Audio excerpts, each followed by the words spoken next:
Welcome, I'm John, and today I'm going to tell you an exciting story. Nanny faces criminals to save baby and reveals a truth that changed everything. The taxi crawled through Manhattan's Upper East Side like a foreign creature navigating sacred ground. LINDSAY MONROE pressed her forehead against the cold window, watching limestone mansions blur past, each one more imposing than the last. Her reflection stared back at her. A 24-year-old woman with tired hazel eyes and hair pulled into a practical bun that had seen better days. The navy cardigan she wore, carefully mended at the elbows, suddenly felt inadequate against the backdrop of wealth streaming past her window. "First time in this neighborhood?" the driver asked, his eyes finding hers in the rearview mirror. "That obvious?" LINDSAY managed a weak smile. "You got that look, like you're about to meet the Queen of England or something." He chuckled, but it wasn't unkind. "Don't let these people intimidate you, miss. Money don't make 'em better than you." LINDSAY nodded, though her stomach twisted with doubt. The folder on her lap contained everything that had brought her to this moment: a hastily printed employment contract, Daniel Whitmore's address, and a photocopy of her child care certifications. Beneath it all, folded and refolded so many times the creases had begun to tear, was the hospital bill that had changed everything. Her mother's cancer had arrived like a thief in the night, stealing their modest savings within months. The small house in Bloomington, Indiana, the one her father had built with his own hands before the accident that took his life, now carried a second mortgage. LINDSAY had dropped out of her nursing program, picked up 3 jobs, and still watched the debt grow like a malignant thing with a life of its own. Then came the agency call. A position in New York. A billionaire widower. A newborn baby. The salary had made her hands shake when she saw the number. "This is it," the driver announced, pulling up to an address that didn't look like a house at all. It looked like a monument. The Whitmore mansion stretched 5 stories high, its gray stone facade austere and unwelcoming despite the manicured boxwoods flanking the entrance. Tall windows reflected the afternoon sun like closed eyes, revealing nothing of the world within. LINDSAY paid the fare with careful precision, counting out bills she'd withdrawn specifically for this purpose. She couldn't afford to use her nearly maxed-out credit card for a taxi ride, no matter how important the destination. The iron gate opened with a soft buzz after she pressed the intercom button. Her suitcase, a battered navy blue thing that had belonged to her mother, rattled over the cobblestone drive. Each step toward the massive oak door felt like crossing a threshold into a world that would never truly accept her. Before she could knock, the door swung open. A woman in her 50s stood there, dressed in black slacks and a crisp white shirt that screamed professional staff. Her expression was neutral, bordering on cold. "Miss Monroe?" No warmth in the pronunciation. "Yes, ma'am. You're late. Mr. Whitmore expected you at 2 o'clock. It's now 2:15. The woman stepped aside, allowing LINDSAY to enter. "I'm Margaret Chen, the house manager. You'll report to me regarding household matters." The entrance hall was a cathedral of marble and silence. A chandelier hung overhead like a frozen waterfall of crystal, catching light and scattering it across walls adorned with abstract art that probably cost more than LINDSAY's entire existence. Everything was white, gray, or black, a palette devoid of warmth, as if color itself had been deemed too frivolous for this place. "Leave your suitcase there. Someone will take it to your room later." Margaret's heels clicked against the floor with military precision. "The baby's nursery is on the 3rd floor. Mr. Whitmore is in a meeting and cannot be disturbed. You'll meet him at dinner, assuming his schedule permits." LINDSAY followed, trying to absorb every detail while simultaneously feeling like she was intruding on a mausoleum. Photographs lined one hallway, Daniel Whitmore shaking hands with presidents, accepting awards, standing before crowds. In most drawn, he wore the same expression, controlled, calculated, emotionless. But in one frame, smaller than the others and slightly out of place, a different man appeared. He stood beside a woman with dark hair and a genuine smile, his own face transformed by something that looked like actual happiness. "That was Mrs. Whitmore," Margaret said, noticing LINDSAY's gaze. "She passed 3 months ago. We don't discuss it." The statement hung in the air like a commandment. "Thou shalt not speak of the dead." They climbed a sweeping staircase, each step pulling LINDSAY further from everything familiar. The 3rd floor was quieter somehow, as if sound itself had been absorbed by the thick carpeting and heavy curtains. Margaret stopped before a white door, her hand resting on the brass handle. "The baby sleeps from 7 to 7. Ideally, he's been fed, changed. All you need to do is monitor him tonight. Tomorrow, we'll discuss the full routine. She opened the door without ceremony. Noah Whitmore, 4 months old. Don't wake him unnecessarily. The nursery was a study in expensive minimalism. White crib, white walls, white curtains filtering pale afternoon light.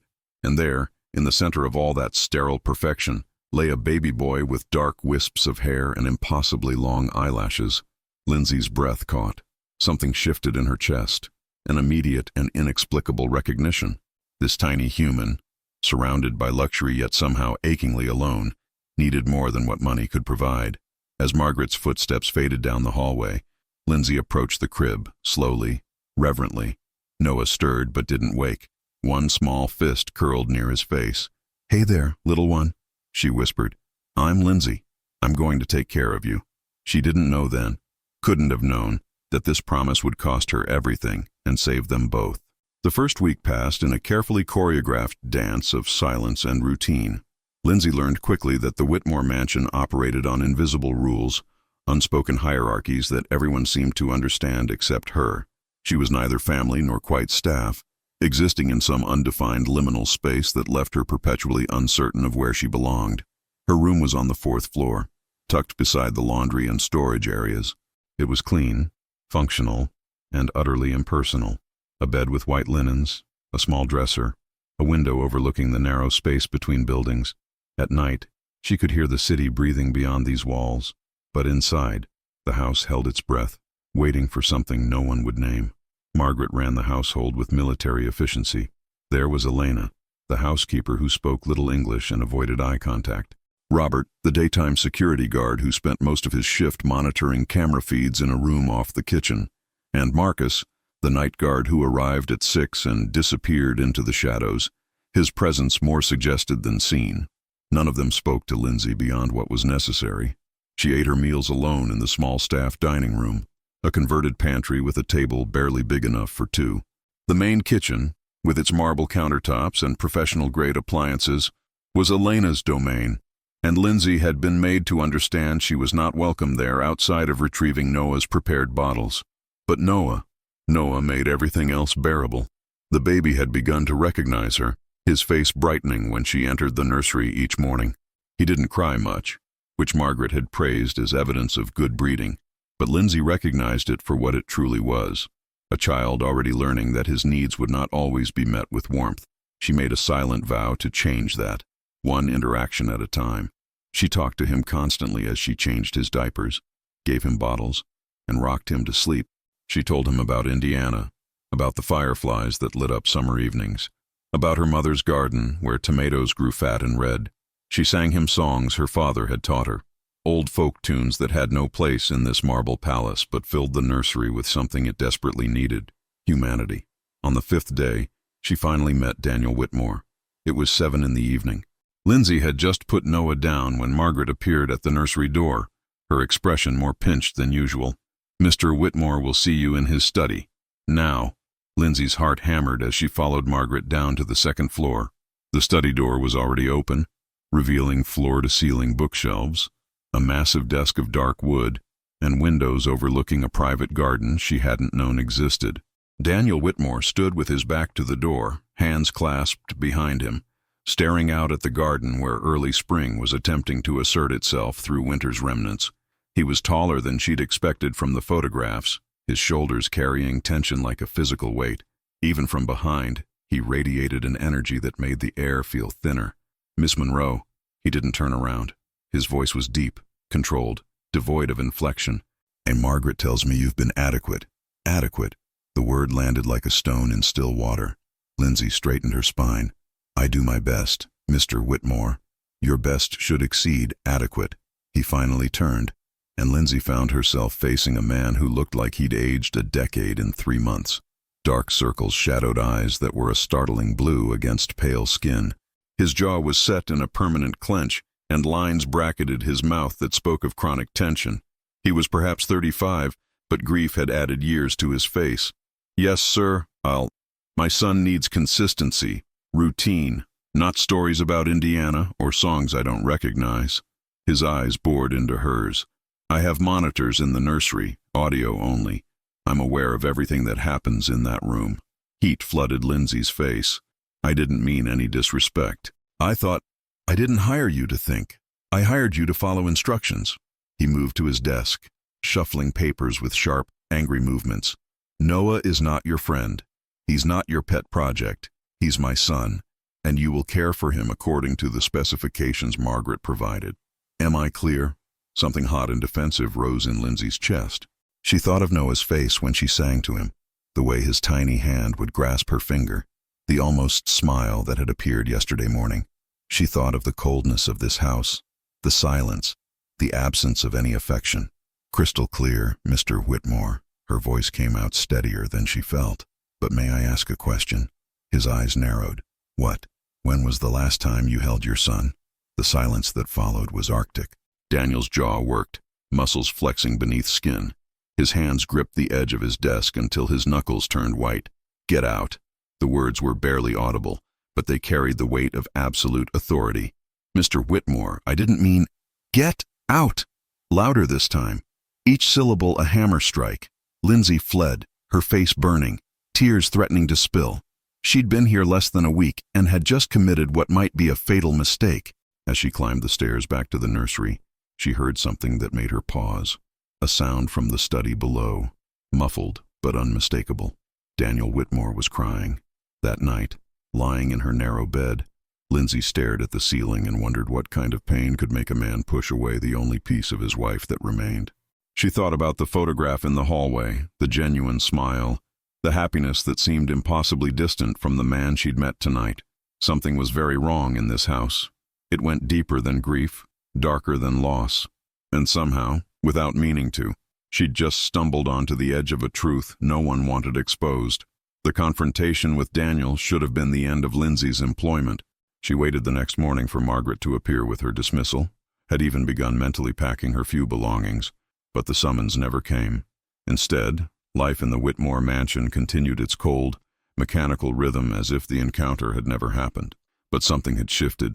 Lindsay felt it in the way Margaret's eyes lingered on her during their morning briefing, in the way Robert the security guard seemed to track her movements more carefully when she passed through the main floor. Even Elena, who rarely acknowledged anyone, watched her with an expression that might have been concern or warning. Lindsay couldn't tell which.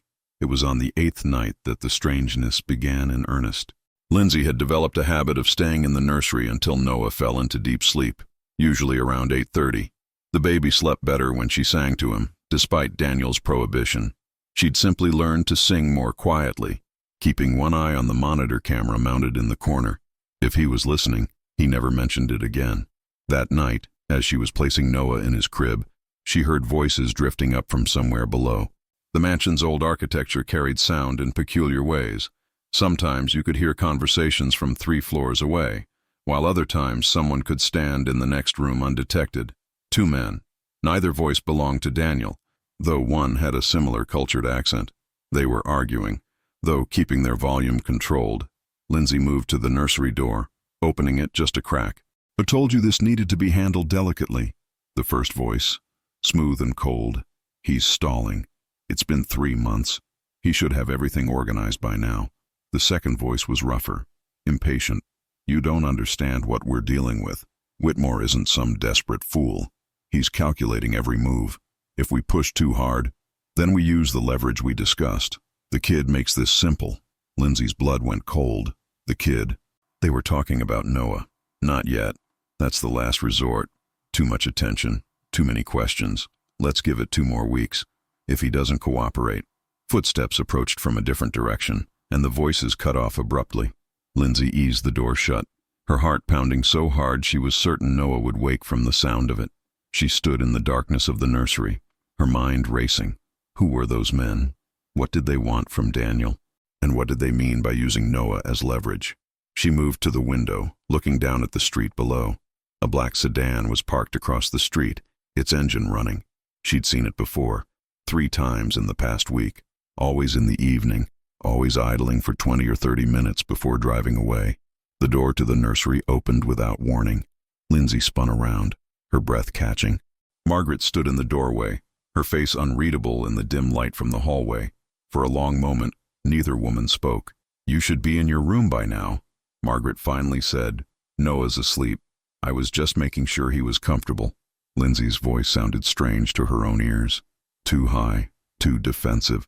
Margaret stepped into the room, moving with quiet precision to check the baby monitor. Then the windows. Her fingers ran along the window frame as if checking for something. When she turned back to Lindsay, her expression had changed, softer somehow, but also more serious. "Miss Monroe, how much do you need this job?" The question caught Lindsay off guard. Very much. My mother is sick. I have debts? Then I would advise you to focus solely on the child in this room and nothing else that happens in this house." Margaret moved closer, her voice dropping to barely above a whisper. "Do you understand what I'm saying?" "I'm not sure Yes, you are." Margaret's eyes were sharp, urgent. "You're a smart girl. Smart enough to have noticed things aren't quite right here. Smart enough to be wondering questions you shouldn't ask." She paused, glancing at the door as if expecting someone to appear. "Mr. Whitmore is dealing with complicated matters, business matters, none of which concern you or should involve you." "I heard men talking," Lindsay said before she could stop herself. "About Noah, about using him." Margaret's hand shot out, gripping Lindsay's wrist with surprising strength. "You heard nothing. Do you understand?" "Nothing."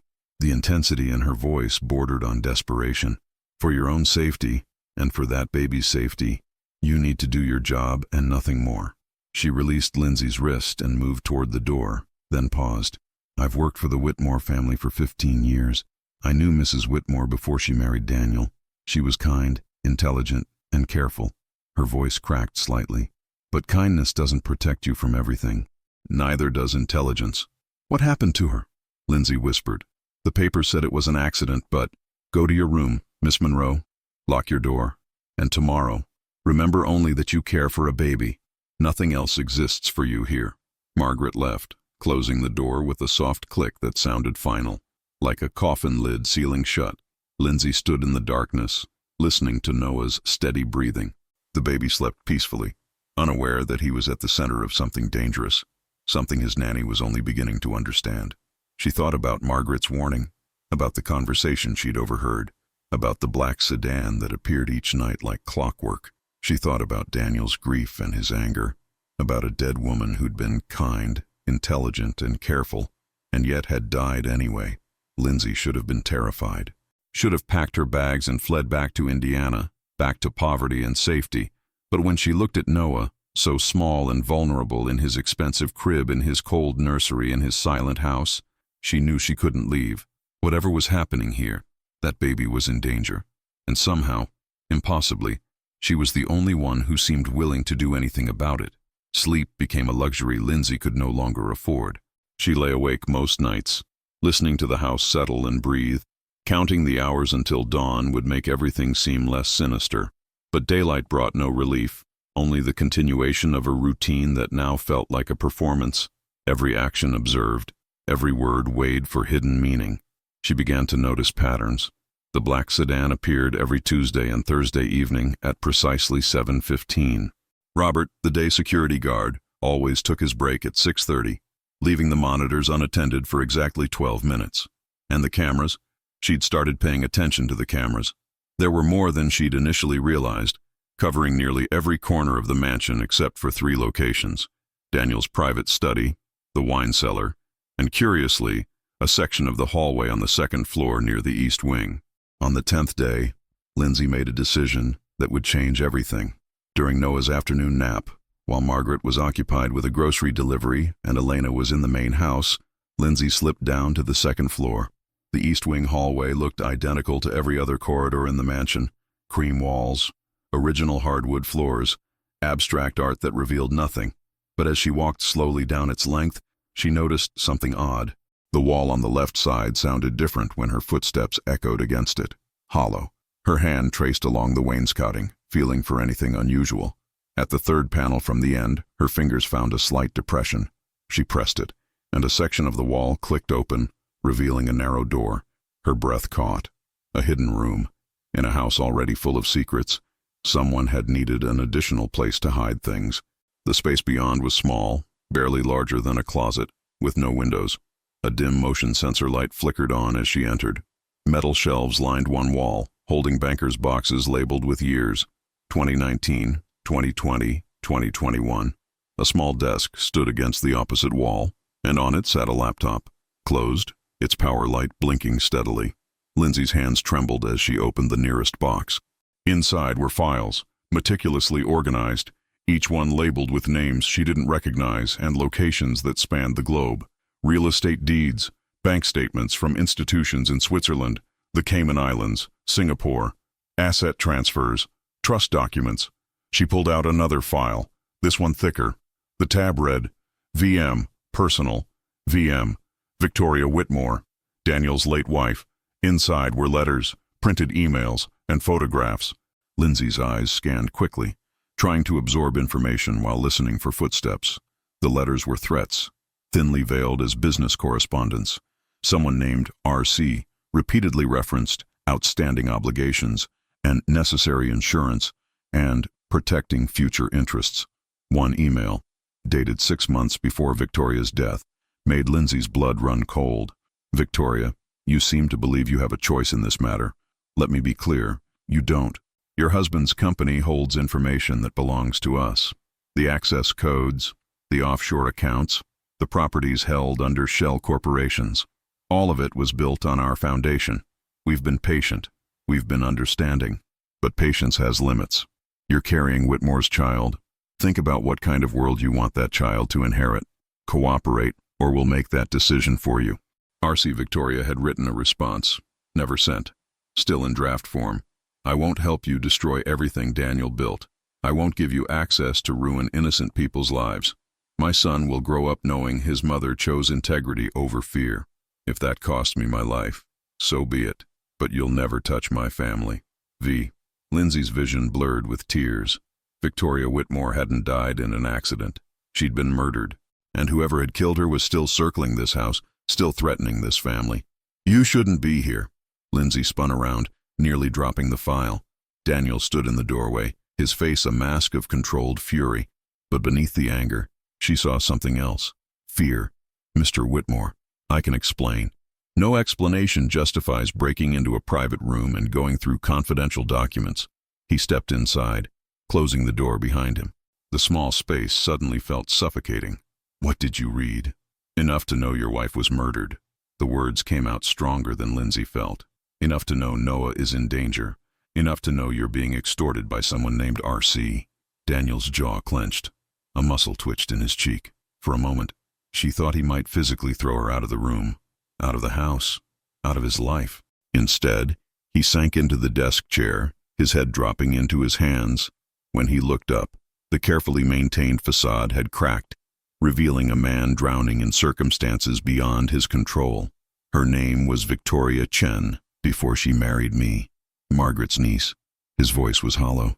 She was an analyst at my company, brilliant, ethical to a fault. She discovered irregularities in our acquisition history, shell companies that didn't exist, investments that traced back to organized crime. She wanted to go to the authorities immediately. But you didn't want to, Lindsay said quietly.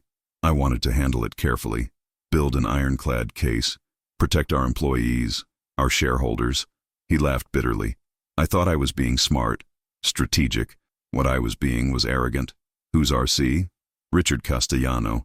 He runs a network that operates in the shadows of legitimate business, real estate development, technology investments, venture capital.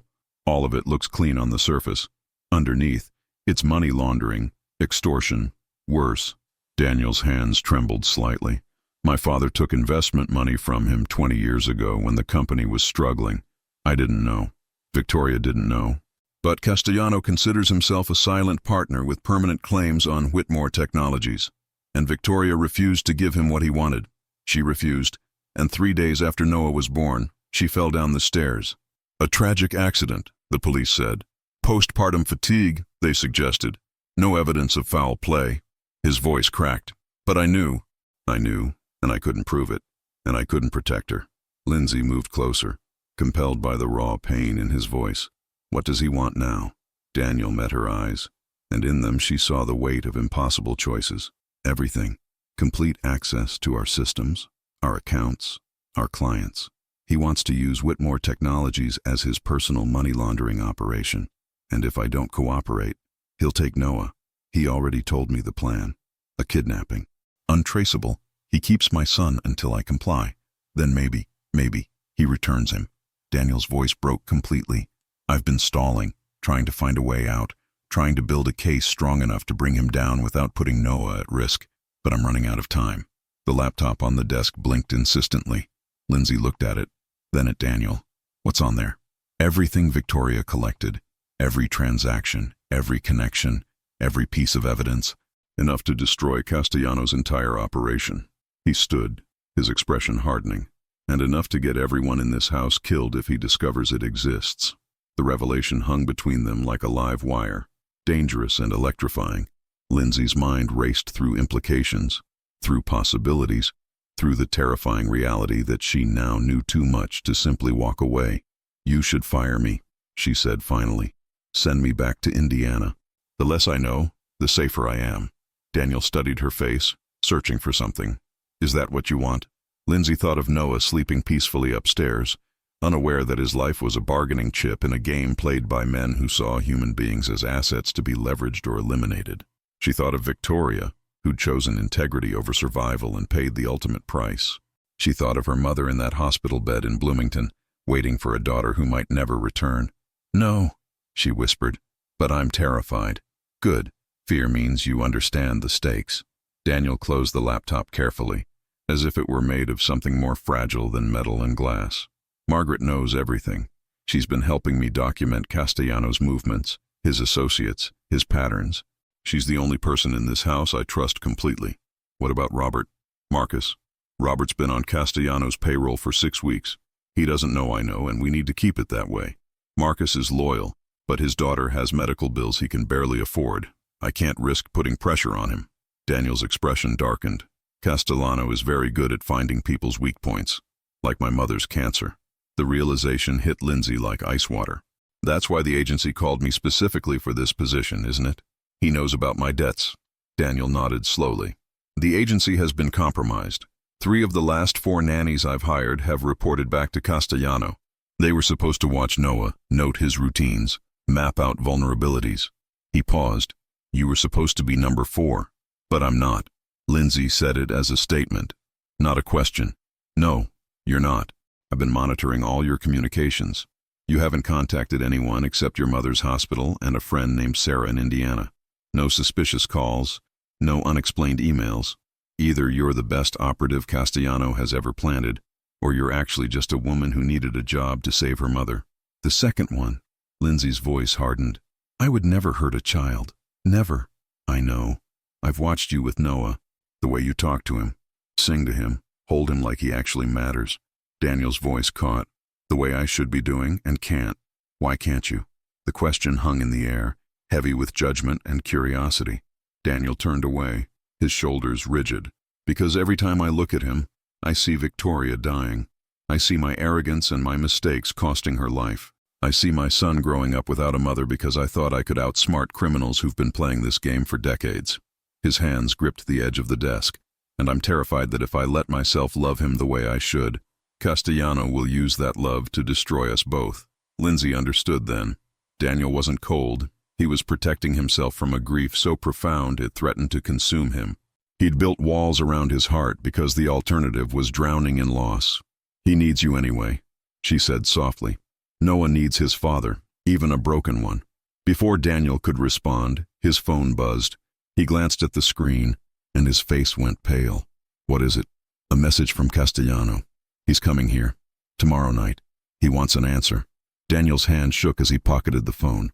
3 years of access to our company systems, or he takes Noah. Those are my options. There has to be another way. I've spent 3 months looking for another way. The FBI can't help. Castellano has contacts everywhere. Going public risks a shootout that could kill my son. Running means living the rest of our lives looking over our shoulders, and he'd still find us. Daniel's voice was hollow with despair. I'm out of moves, Lindsay. He's won. No. Lindsay surprised herself with the firmness in her voice. No, he hasn't, because he doesn't know about me.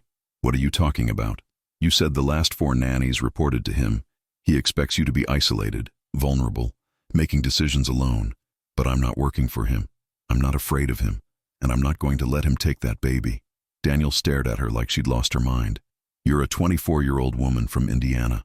What exactly do you think you can do against a man who has corrupt officials, hired criminals, and unlimited resources? I don't know yet, Lindsay admitted. But Victoria fought him with information. She documented everything because she knew the truth was the only weapon that could work. She gestured to the laptop. That evidence, it's our leverage. We just need to figure out how to use it. It's not enough. The moment I threaten him with exposure, he'll accelerate his timeline. He'll take Noah before we can blink. Then we don't threaten him. We make him think he's winning right up until the moment we destroy him. Lindsay's mind was working now, pieces clicking together. Tomorrow night, when he comes here, you're going to tell him yes. You're going to agree to everything he wants. Are you insane?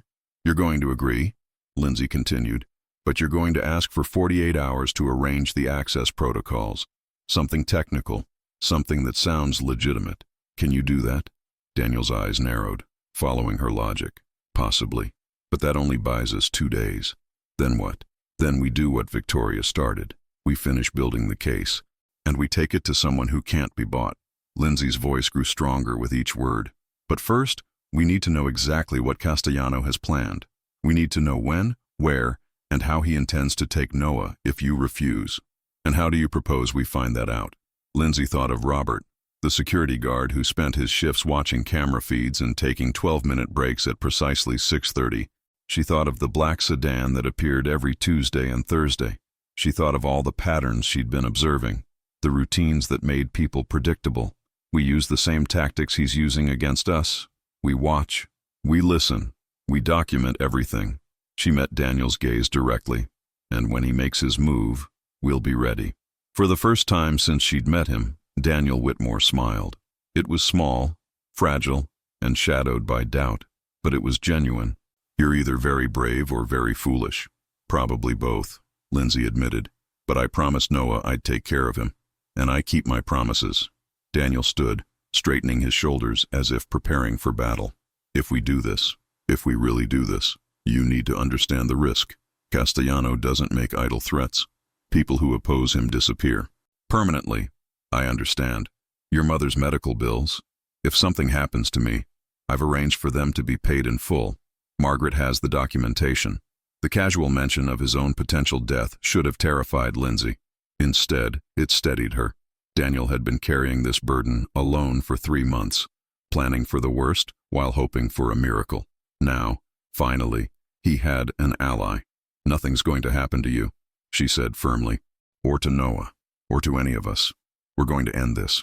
Outside the hidden room, the mansion continued its cold routine. But inside that small space, between a billionaire drowning in guilt and a nanny with nothing to lose, a plan began to take shape.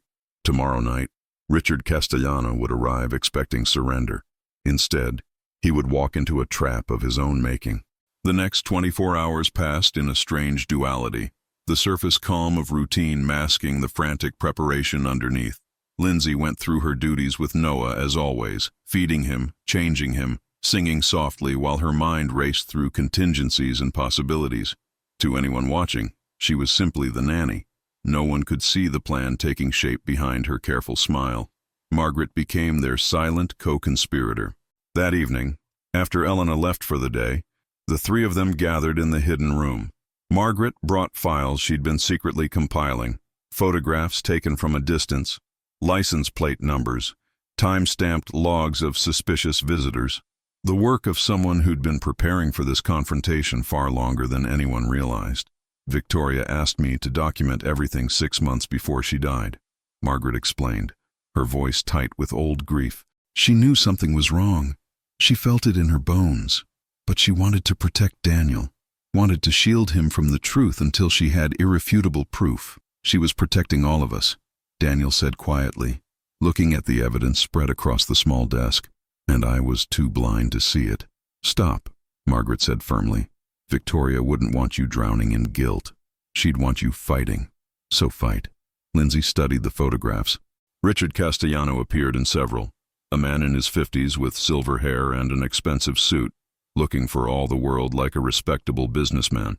In one photo, he stood outside the mansion, talking on his phone. In another, he was entering a restaurant downtown with two younger men flanking him like bodyguards. "These two," Lindsay pointed.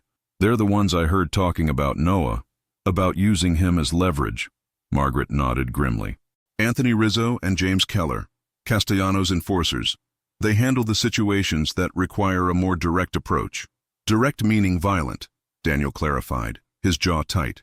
The plan they formulated was dangerous and relied on split-second timing. Daniel would meet with Castellano in his study at 8 o'clock. He would agree to provide access to Whitmore Technologies systems, but request 48 hours to implement the security protocols without raising suspicion among his board members and IT department. A reasonable request from a man who appeared to be surrendering. Meanwhile, Lindsay would ensure Noah was safe in the nursery with the door locked from the inside. Margaret would position herself in the kitchen where she could monitor both the front entrance and the service entrance through the security feeds, the ones Robert didn't know she had access to. "What about Robert?" Lindsay asked. "If he's reporting to Castellano, won't he warn them that something's different?" "Robert thinks I'm broken," Daniel said coldly. "He's been watching me fall apart for 3 months. Tomorrow night, I'll give him exactly what he expects to see. A desperate man with no options left." Margaret pulled out a small recording device, no bigger than a button. "This goes in your jacket pocket. Everything Castellano says will be recorded. It won't hold up in court by itself, but combined with Victoria's evidence and my documentation, it becomes part of a larger pattern." "And if he searches me?" Daniel asked. "He won't. You're not a threat to him anymore. You're a defeated man giving him what he wants." Margaret's expression hardened. "That's his weakness, his arrogance. He's won so many times that he's stopped expecting resistance." Lindsay felt the weight of what they were attempting settle over her like a heavy blanket. One wrong move, one suspicious glance, one moment of hesitation, and everything could collapse. "There's something else," she said slowly. "If this goes wrong tomorrow night, if Castellano suspects anything, he might move immediately to take Noah. We need a backup plan, somewhere safe to take him." Daniel and Margaret exchanged glances. Finally, Daniel spoke. "There's a property in upstate New York, a cabin that belonged to Victoria's parents. It's held under a trust that Castellano doesn't know about. Only 3 people know it exists, myself, Margaret, and now you." He pulled out a key from his desk drawer and handed it to Lindsay. "If anything happens tomorrow night, if you hear or see anything that suggests immediate danger, you take Noah and you run. Don't wait for permission. Don't try to warn us. Just get him to safety." The key felt impossibly heavy in Lindsay's palm. "I can't just leave you." "You can and you will," Daniel interrupted, his voice carrying absolute authority. "Noah is what matters, not me, not Margaret, not this house or this company. My son survives. That's the only victory that counts." Lindsay closed her fingers around the key, feeling its edges bite into her skin. She thought of Victoria, who'd made similar calculations, who'd chosen to fight knowing the cost might be her life. "Tomorrow night," Margaret said quietly, "we end this, one way or another." They separated then, each returning to their roles, their masks firmly in place. Lindsay climbed back to the nursery where Noah slept peacefully, unaware of the storm gathering around him. She sat in the rocking chair beside his crib, watching the gentle rise and fall of his breathing, and made a silent promise to the baby and to his mother's memory. Whatever happened tomorrow, Noah would be safe, even if it cost Lindsay everything. The day of reckoning arrived with deceptive normalcy. Spring sunlight filtered through the nursery windows, casting soft patterns across Noah's crib. Lindsay went through the morning routine with mechanical precision, her hands steady even as her heart hammered against her ribs. At breakfast, Margaret was her usual efficient self, though Lindsay noticed the slight tremor in her hands as she poured coffee. Daniel didn't appear. He'd been in his study since dawn, preparing for the performance of his life. The hours crawled by with agonizing slowness. Lindsay bathed Noah, sang to him, played with the soft toys scattered around the nursery. She memorized every detail of his face, the way his nose crinkled when he smiled, the tiny birthmark behind his left ear, the dark eyes that were beginning to show flecks of his father's blue. At 4 o'clock, Margaret appeared at the nursery door. "Robert just left for his break. 12 minutes. Lindsay nodded and followed her quickly down to the second floor. In the hidden room, Daniel was reviewing Victoria's files one last time, committing details to memory. "The recording device is in place," he said without looking up. "Marcus knows to stay visible in the front hall until I dismiss him. He thinks Castellano is a potential investor who values privacy. And after you dismiss him, Lindsay asked, he'll be in the security office with headphones on, reviewing yesterday's footage.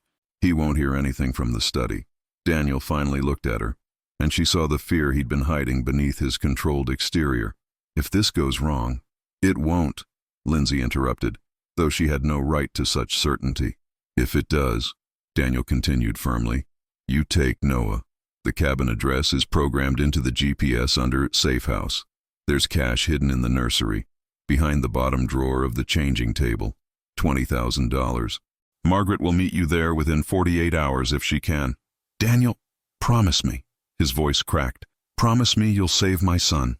Lindsay met his eyes and saw not the cold billionaire who'd dismissed her weeks ago, but a father drowning in love and terror.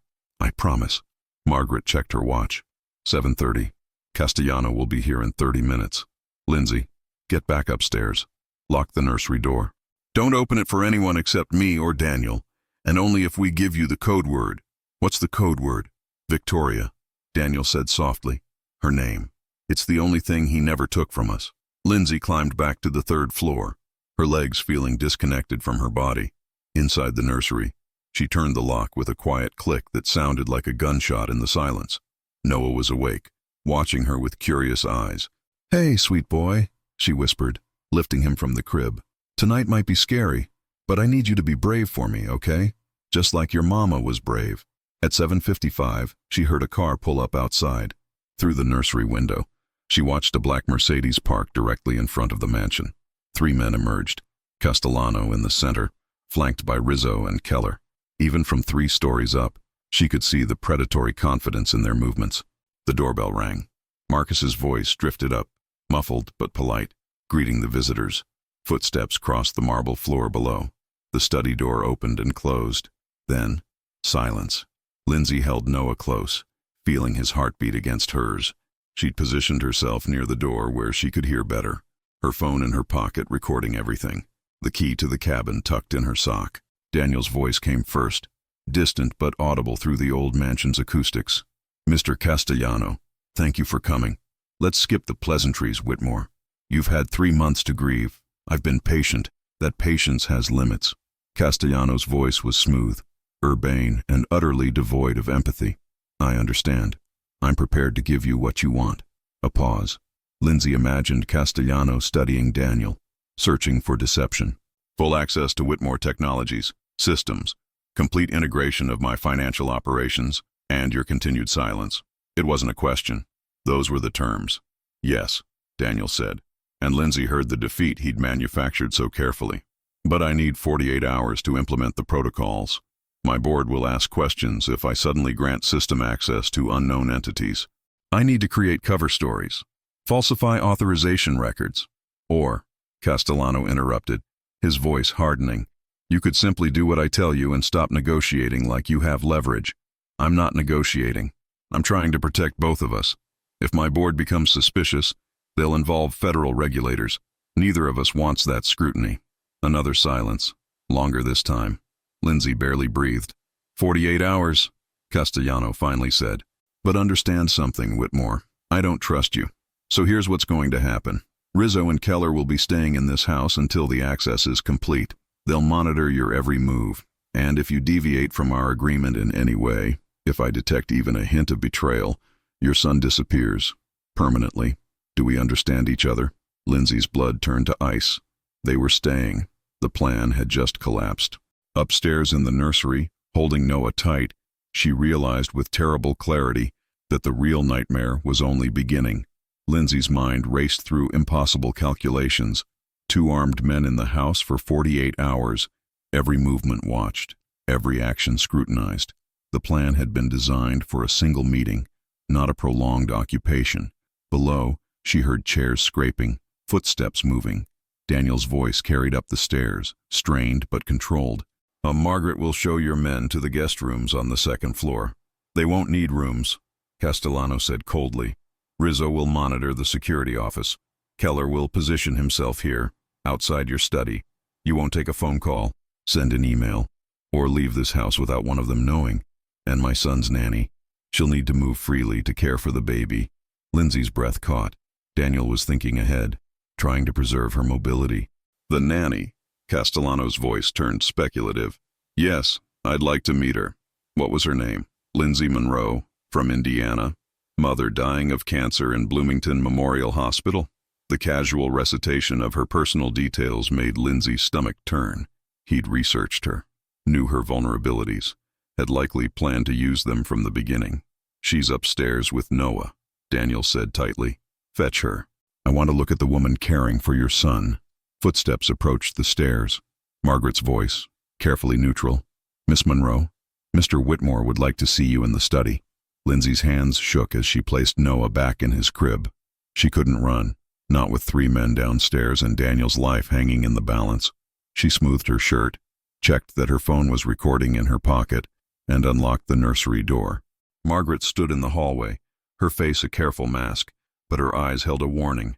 Be careful. Trust nothing. Downstairs, the study felt smaller with 4 men occupying it. Castellano stood by the window, backlit by the evening light, his silver hair gleaming. Rizzo and Keller flanked the doorway like sentinels. Daniel sat behind his desk, looking every inch the defeated executive. Miss Monroe. Castellano turned, and Lindsay forced herself to meet his gaze. His eyes were pale gray, intelligent, and utterly ruthless. How is my godson doing? The lie was delivered with such casual confidence that it took Lindsay a moment to process. Godson. He was establishing a relationship, a claim on Noah that had never existed. He's well, sir, she managed, keeping her voice steady. Daniel tells me you're quite devoted to the boy, singing him songs, telling him stories about Indiana. Castellano moved closer, studying her face. Oh, that's admirable. Children need consistency, especially motherless ones. The implied threat hung in the air. Be careful, or this child will lose another caretaker. I do my best, Lindsay said quietly. I'm sure you do. He smiled, and it never reached his eyes. Mr. Whitmore and I have reached an understanding. For the next 2 days, my associates will be guests in this house. I trust you'll extend them every courtesy. Of course. Excellent. Castellano turned back to Daniel. I'll return in 48 hours to verify the system access. If everything is in order, we'll have a very profitable relationship. If not, he let the sentence hang. Unfinished, but crystal clear. He left with the confidence of a man who'd already won. The Mercedes pulled away, and silence crashed over the house like a wave. Rizzo headed immediately to the security office. Keller positioned himself in a chair outside the study, arms crossed, watching everything. Lindsay climbed back to the nursery on legs that felt like water. Inside, with the door locked again, she collapsed into the rocking chair. Margaret appeared 20 minutes later, using her master key. Her face was ashen. The recording, she whispered. Lindsay pulled out her phone with trembling hands. The audio was clear, every threat, every admission. Castellano's voice incriminating himself repeatedly. But it didn't matter, not anymore. We can't use it, Margaret said flatly. The moment we try, they'll take Noah. They're watching every entrance, monitoring every communication. We're trapped. Then what do? Margaret's expression hardened with a decision that clearly cost her. We wait. We pretend to cooperate. And when they let their guard down, because they will, arrogance always makes people careless. We strike. 48 hours is a long time to maintain a lie. Victoria maintained it for 6 months. Margaret's voice broke slightly. If she could face them every day knowing they wanted her dead, we can survive 2 days. But Lindsay heard the doubt underneath the brave words. 2 days with killers in the house. 2 days pretending everything was normal, while Noah slept unaware that his life hung by a thread. Through the nursery window, she watched night settle over Manhattan. Somewhere in the darkness, Castellano was celebrating his victory. He had no idea that 3 women, one dead, one grieving, one terrified, were conspiring against him. The battle wasn't over. It was only beginning. The first night was the longest of Lindsay's life. She stayed in the nursery with Noah, dozing fitfully in the rocking chair, jolting awake at every sound. Footsteps in the hallway, doors opening and closing, the low murmur of voices she couldn't quite distinguish. The house had become a prison where the guards walked freely and the innocent cowered behind locked doors. Morning arrived with cruel normalcy. Lindsay went through Noah's routine, feeding, changing, bathing. while her mind spun through scenarios and possibilities. Through the baby monitor, she could hear Keller's voice downstairs, talking on his phone. Rizzo had apparently spent the night in the security office, watching every camera feed, ensuring no one contacted the outside world. At 9 o'clock, Margaret brought breakfast to the nursery. Her eyes were red-rimmed from lack of sleep. Daniel's in his study, setting up the system access protocols. She whispered as she set down the tray. He's actually doing it. Creating the pathways Castellano wants. What? Why? Lindsay's voice rose before she caught herself. Because if he doesn't, they'll know we're planning something. He has to make it look real. Margaret's hands twisted together. But he's also building in a kill switch. Once Castellano verifies the access and leaves, Daniel can shut everything down remotely and lock them out permanently. And if Castellano discovers the kill switch. Margaret didn't answer. She didn't need to. The day crawled forward. Lindsay kept Noah entertained with quiet games, her ears always tuned to the sounds of the house. She heard Daniel's voice, tense and strained, explaining technical details to Keller. She heard Rizzo ordering Robert around like he owned the place. She heard Margaret maintaining her professional composure even as her world crumbled around her. At 3 o'clock, something changed. Lindsay heard raised voices from the first floor, Daniel and Keller arguing, then footsteps pounding up the stairs, fast and angry. The nursery door rattled. "Open up, now!" Lindsay's heart stopped. That was Keller's voice, rough with threat. "What's wrong?" she called through the door, buying time, her hand instinctively moving to shield Noah. "Mr. Whitmore wants to see the baby. Open the door." Every instinct screamed that this was wrong. Daniel wouldn't send Keller. He'd come himself, or send Margaret. "Just a moment. I need to finish changing him. Now, Miss Monroe, I won't ask again." Lindsay's mind raced. The key to the cabin was still in her sock, her phone in her pocket, the cash behind the changing table drawer. But the window was 3 stories up, and even if she could somehow escape with Noah, Keller was right outside the door. She was out of options. Her hand reached for the lock when she heard another voice, sharp and commanding. "Mr. Keller, step away from that door." Marcus, the security guard Lindsay had barely spoken to, was suddenly between her and danger. "This doesn't concern you," Keller snarled. "Mr. Whitmore pays my salary.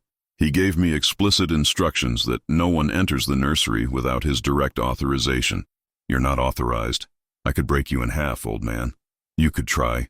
Marcus's voice was steady, utterly calm. "But before you did, I'd put 2 bullets in your chest. I'm retired NYPD, 30 years on the force. I've drawn my weapon more times than you've drawn breath. So the question is, are Mr. Castellano's instructions worth dying for?" Silence. Long, tense, vibrating with potential violence. Then Keller's footsteps retreated down the stairs, heavy with suppressed rage. A soft knock. "Miss Monroe, it's Marcus. You're safe now." Lindsay's legs nearly gave out. She opened the door a crack and saw Marcus standing there, his hand resting on the weapon at his hip, his face grim. "Mr. Whitmore asked me to watch over you and the baby. Should have told me sooner what was really happening in this house." He met her eyes. "But I understand now. And I'm with you, whatever comes next." Tears burned Lindsay's eyes. "Thank you." "Don't thank me yet. This is about to get worse before it gets better." He glanced down the stairs. "Castellano just called. He's coming back tonight. Says something's not right with the system access. He's suspicious." Lindsay's blood ran cold. "Tonight, but we still have 1 more day. He's changed the timeline. He'll be here at 8 o'clock. Marcus's expression was granite hard. "Whatever you're planning, Miss Monroe, it needs to happen now." He left, returning to his post, a soldier who'd suddenly remembered what he was supposed to be protecting. Lindsay locked the door again and picked up Noah, holding him close. Through the window, afternoon was already fading toward evening. In 4 hours, Castellano would return. In 4 hours, they'd either be free or they'd be dead. She pulled out her phone and texted a single word to the number Daniel had given her for emergencies. Victoria. Within seconds, Margaret and Daniel appeared at the nursery door. Their faces told her they'd received the same warning from Marcus. "We're out of time," Daniel said simply. "So we move now. All of us together. We finish what Victoria started." Through the window, the sun sank lower, painting the sky in shades of fire and blood. The final act was beginning. The next 3 hours moved with the precision of a military operation. Daniel's study became their war room, with Marcus standing guard outside and Noah sleeping peacefully in a portable bassinet, unaware that his future was being decided around him. Castellanos' suspicion is actually our advantage, Daniel explained, his voice steady now, purpose replacing fear. He's coming early because he thinks he's catching us off guard. Instead, he's walking into documentation, witnesses, and recorded confessions. Margaret had already contacted a federal prosecutor she'd been cultivating for months, a woman whose sister had been victimized by one of Castellanos' schemes. The prosecutor was currently parked 3 blocks away with 2 FBI agents, waiting for the signal. The moment Castellano enters this house, every word will be recorded on 6 different devices, Margaret said, distributing small recording pins. Lindsay's phone has already captured his threats from yesterday. Combined with Victoria's evidence and my documentation, it's enough for conspiracy, extortion, and accessory to murder. What about Rizzo and Keller? Lindsay asked, pinning the device inside her collar. Marcus has disabled the security system they've been monitoring. They think it's a technical glitch. When Castellano arrives, Marcus will be here with backup, 2 other retired officers who owe him favors. Daniel's jaw tightened. If Rizzo and Keller resist, they'll be handled. At 7:45, the pieces fell into place. Rizzo was in the security office, frustrated and distracted by the malfunctioning equipment. Keller paced the first floor, suspicious but unable to pinpoint what felt wrong. Marcus had positioned his backup team at the service entrance, invisible but ready. Lindsay waited in the nursery with Noah, her heart hammering but her hands steady. Through the baby monitor, she could hear everything happening below. At 8 o'clock precisely, the doorbell rang. Marcus opened the door, his expression professionally neutral. "Mr. Castellano, Mr. Whitmore is expecting you in his study." Castellano entered, flanked by 2 new associates, larger and more threatening than Rizzo and Keller. He moved through the mansion like he already owned it, his confidence absolute. In the study, Daniel stood behind his desk, and for the first time in 3 months, he looked like the man in those old photographs, strong, certain, unbroken. "The system access," Castellano said without preamble. "Show me." "Of course." Daniel turned his computer screen. "Everything you requested. Complete integration of your financial operations through our corporate structure. Untraceable. Undetectable. Exactly as you demanded." Castellano leaned forward, studying the screen. His smile was predatory. "You've been very cooperative, Whitmore. I appreciate a man who knows when he's beaten. I know when my son's life is at stake." Daniel's voice was cold. "You made sure I understood that when you murdered my wife." The room went silent. Castellano's smile never wavered. "Careful, Whitmore. Accusations like that are dangerous." "Are they?" "More dangerous than orchestrating Victoria's death 3 days after she gave birth. More dangerous than threatening to kidnap a 4-month-old baby." Daniel's voice rose, and Lindsay realized he was speaking for the recordings, building the case in real time. "Now, you said it yourself yesterday. You've been patient for 3 months while I grieved, patient while you waited to take everything from me." Castellano's expression shifted, calculation replacing smugness. "This conversation is over. Rizzo, Keller, we're leaving." But Marcus had already moved, blocking the doorway. Behind him, 2 more men appeared, weapons drawn. "Nobody's leaving. Federal agents are outside. You're under arrest for extortion, conspiracy to commit murder, and racketeering." For the first time, Castellano's composure cracked. He reached for his phone, but Daniel held up the laptop. "Looking for your emergency protocols, your offshore accounts, your network of contacts?" Daniel's smile was sharp as broken glass. "Victoria documented everything. Every transaction, every threat, every person you've corrupted. And 10 minutes ago, copies of all that evidence were simultaneously delivered to the FBI, the SEC, the Justice Department, and 3 major newspapers. You're bluffing." "Am I?" Daniel pulled up a news website. The headline was already live. "Tech billionaire exposes criminal enterprise. Victoria Whitmore's final gift to justice." Castellano lunged forward, but Marcus and his team restrained him. Outside, sirens wailed, growing louder. The FBI entered through the front door, their badges gleaming, their weapons ready. Rizzo and Keller were taken from the security office without resistance. The 2 men Castellano brought surrendered immediately, and Richard Castellano, who'd built an empire on fear and corruption, was handcuffed and led out of the Whitmore mansion in front of gathering news cameras. In the nursery, Lindsay held Noah close. watching through the window as justice finally arrived. The baby stirred, opened his eyes, and smiled, his first real smile, bright and innocent and full of promise. Margaret appeared in the doorway, tears streaming down her face. "It's over." Victoria's evidence was enough. They're dismantling his entire operation. Daniel climbed the stairs slowly, as if each step required conscious effort. When he reached the nursery, he stood in the doorway, staring at his son with an expression of wonder and terror and desperate love. "May I?" he whispered. Lindsay placed Noah gently in his father's arms. Daniel held his son for the first time since Victoria's death, and the dam that had held back 3 months of grief finally broke. He wept openly, pressing his face against Noah's soft hair, whispering apologies and promises and prayers. "I'm here now," he said, his voice raw. "I'm here, and I'll never leave you again. Your mama saved us. Your mama and a brave woman from Indiana who refused to look away." He looked at Lindsay, his eyes red but clear. "You kept your promise. You saved him. We saved each other," Lindsay said softly. 3 months later, the Whitmore mansion felt different. Color had returned. Flowers in vases, toys scattered across floors, photographs of Victoria displayed proudly, instead of hidden in shame. Daniel had stepped back from his company, choosing his son over his empire. Margaret smiled more. The weight of secrets finally lifted, and Lindsay still lived on the 4th floor, but now she was family, not staff. Noah's second mother, the woman who'd risked everything when it would have been easier to walk away. She'd paid off her mother's medical bills, brought her to New York for treatment at the best cancer center in the country.